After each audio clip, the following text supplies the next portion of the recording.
بسم الله الحمد لله والصلاة والسلام على رسول الله صلى الله عليه وسلم. إلهي بقى ما هذا سقناتي حالة waxaan rabaa inaan laba arrimood ka hadlo anigoo ah Cabdullaahi Maxamed Sumxaale oo Soomaaliyeed nabadoonka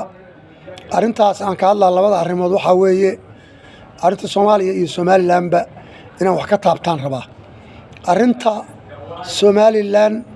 waan dib baan u dhiganaa Soomaaliyan ku hormaraa 2022 bishii shanaad May 15keedii baarlamaanka Soomaaliya cod aqlabiyad leh ayay Xasan Sheekh Maxamuud ku doorteen 30 casho kadib ayuu ra'iisul wasaare soo magacaabay Xamse Cabdi Barre ra'iisul wasaarihii oo 40 casho maraya waxba waa dhisi waaye dawlad lama haayo maanta waxa dawlad laantaas u koos karaysan laba arrimood Xasan Sheekh Maxamuud madaxweynihii fariisad diiday oo caalamka dhan cagta mariyay oo wax u dhisan aan la arag oo la yaaban yahay iyo wasiiradii hore fashilmay oo farmaajo la fashilmay oo Xasan Sheekh Maxamuud waagi hore la fashilmay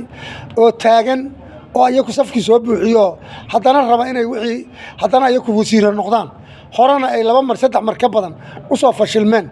labadaas arrimood ayaa koos garaynay wax dhismi waayeen maamul goboleedyada madaxdooda dhammaan xisbiyada dhammaan labada gole ee baarlamaanka madaxdooda odayaasha dhaqanka iyo culimada diinka siyaasiyiinta dadka waxgaradka dhammaan waa in laga shaqeeyo oo lagu barashar gareeyaa nimankaas wasiirada fashilma inaan la keenin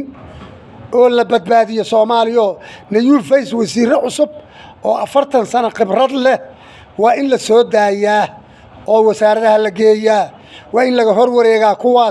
kuwa fashilma yeelimayno kuwa fashilma ma yeelayno hanala ka joojiyo taasaan ku talinayaa Xamse Cabdi Barre ra'iisul wasaaraha Soomaaliya kuwaas markaad keeni leed waan isxasishaa baarlamaanka iyo maamul goboleedyada haddii la keeno wasiiro fashilma dhammaan waa inaan la ansixin waayo ma doonayno jugjug halkaadi joog nin horuu fashilmay oo horuu qaribmay maalin walba in la ku soo celceliyo oo la yiraahdo xisbigayga ka tirsan yihiin ma yeelayno waa diidnay taa markaan ka baxo waxaan la hadlayaa laamaha ammaanka dadkii tooreeyaa lagu laynayaa basoolada lagu laynayaa waxaa lagu laynayaa qarax war waa inaad amniga ka shaqeeyaan